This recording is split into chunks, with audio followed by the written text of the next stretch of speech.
నేను ఒకటి చెప్తాను బ్రదర్, అభినయ్ దర్శన్ కొలాప్స్ అని ఎవరు అనాలంటే నేను అంటున్నా, మీరంటే జరగదు కానీ ఎందుకు కాదు, ఏ పాడేరు నియోజకవర్గంలో ఏ జనం కోసం నేను ఛాలెంజ్ చేస్తా. కోడి రక్తం అని మీరు నిరూపిస్తే నగ్నంగా బట్టలు తిరుగుతా. తిరుగు ఇప్పటికే హాస్పిటల్ డాక్టర్ తెలియదు కోడి రక్తం అని, తెలియాలి కదా. హాస్పిటల్ ట్రీట్మెంట్ అమ్మా అమ్మా అమ్మా అసలు నీ నోట్లకైతే మాటలేదు, ఆడ కాళ్ళు రాస్తారు, చీర రాస్తారు, ఎంజాయ్ చేస్తాం మంచిగా ఇట్లా పెట్టి తలకాయ. యాక్టింగ్ అని అంటారు. నా ఒంటి మీద గాయాలైతే రక్తం వస్తే నేను ఒక విషయం అడగనా, మీరు గతంలో ఏం చేసేది? యాక్టర్ గా చేసేది. నేను అదే అంటున్నా, మరి అందుకే చెప్తున్నా. నేను ఇంతకు ముందు కూడా ఒక దగ్గర యాక్టింగ్ ఏదో పర్ఫెక్ట్ గా సినిమాలలో చేస్తే ఒక మంచి హీరోగా పాపానికి అభినయ్ దర్శన్ యాక్టర్ కి యాక్సిడెంట్ జరిగిన యాక్టింగే, చంపిన యాక్టింగే, దాడి జరిగిన యాక్టింగ్. నేను ఒక విషయం చెప్పనా, మీకున్న మిడిమిడి జ్ఞానంతో యాక్టింగ్ పట్ల, డైరెక్షన్ పట్ల మిడిమిడి జ్ఞానంతో ఆడ చేసిన డ్రామా మంచిగా పండలే. మీరు మంచిగా రీసెర్చ్ చేసి మంచిగా చేసేది ఉండే, ఫెయిల్ అయిపోయింది మీ సినిమా మొత్తం. నేను చెప్తాను ఫ్లాప్ అయిపోయింది. ఇదే కనుక నేనే చెయ్యాలనుకుంటే అస్సలు ఎక్కడ ప్లాన్ చేసిన తెలుసా, హైవే రోడ్డు మీద. నేను హార్ట్ పేషెంట్ ని బ్లడ్ థిన్నర్ టాబ్లెట్స్ వాడతాను. నేను ఆస్పిరిన్ 75 mg. అది కూడా ఉందా మీకు? హార్ట్ పేషెంట్ స్టంట్లు పడ్డాయి నేను 2023లో జూలై. మోసాలు చేసి అడ్డగోలుగా చెప్తాను. ఇప్పటికీ నేను వాడే టాబ్లెట్స్ పేరు కూడా చెప్తాను. నా బ్యాగ్ లో ఎప్పుడు టాబ్లెట్స్ కూడా ఉంటాయి. ప్రతిరోజు మధ్యాహ్నం ఆస్పిరిన్ 75 mg టాబ్లెట్ నేను వాడతాను. దాన్ని రక్తం పల్చం చేసే మాత్రలు అంటారు. చిన్న దోమ కుడితే, నేను చెప్తాను, చిన్న దోమ కుడితే బ్లీడింగ్ ఆగదు నాకు. అలాంటి నేను, నా బాడీ తత్వం తెలిసిన నేను అడవి ప్రాంతంలో, రోడ్లు సరిగ్గా లేని ప్రాంతంలో, హాస్పిటల్ లేని ప్రాంతంలో ప్రాణానికి తెగించి నీ గాయాలు చేసుకుంటానా? ఇది లాజిక్ ఆలోచించండి. నేను చెప్పిన పాయింట్లు మీరు మాట్లాడట్లా, మీరు అనుకున్నది మీరు మాట్లాడుతున్నారు. నేను చెప్పిన పాయింట్ మేజర్ పాయింట్ ఒకటి చెప్పా.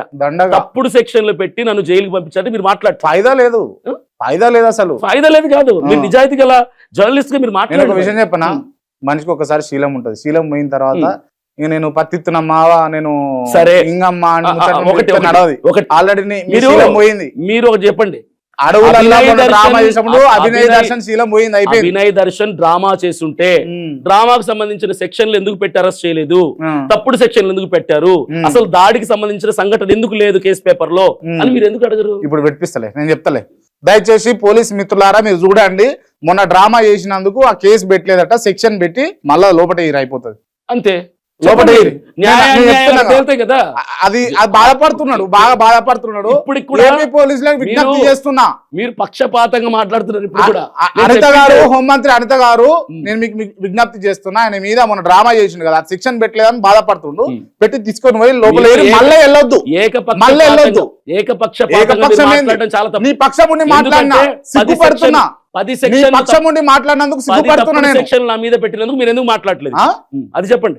నీ పక్షం ఉండి మాట్లాడినందుకు 10 తప్పుడు సెక్షన్లు పెట్టి అభినయ్ దర్శన్ గారు మీ మీద అసలు రెస్పెక్ట్ ఉండే, అరే ఏమో చేస్తాడేమో చూద్దాం. ఒకటే అంటానండి, మీరు తెలంగాణ, నేను ఆంధ్ర. నన్ను ఆంధ్రాలో ఉన్న ప్రజలు, ఆంధ్ర ప్రజలందరూ నమ్మాల్సింది, అసెంబ్లీకి పంపించాల్సింది ఆంధ్ర ప్రజలు. నేను ఏ నియోజకవర్గాల్లో పాదయాత్ర చేస్తున్నాను, ఆ ప్రజలు నన్ను నమ్మకపోతే నేను ఓడిపోయినట్టు, చచ్చిపోయినట్టు.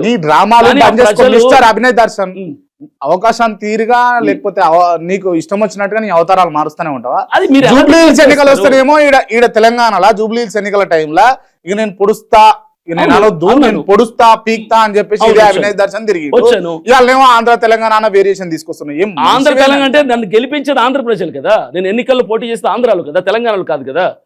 కాబట్టి నన్ను ఆంధ్ర ప్రజలు కూడా, నేను పాదయాత్ర చేసే నియోజకవర్గ ప్రజలు నన్ను నమ్మితే చాలు. ఎందుకంటే వాళ్ళు నా పక్క నుండి నన్ను చూస్తారు కాబట్టి. నీకు విషయం చెప్పాను, నేను ఒకటి ఏమనుకోకండి, ఒక మీమ్ కూడా ఉంటది, 3 ఉత్సాహం అన్ని పోయినాయి అంటాడు కదా, నాకు అదే గుర్తొస్తుంది ఇప్పుడు.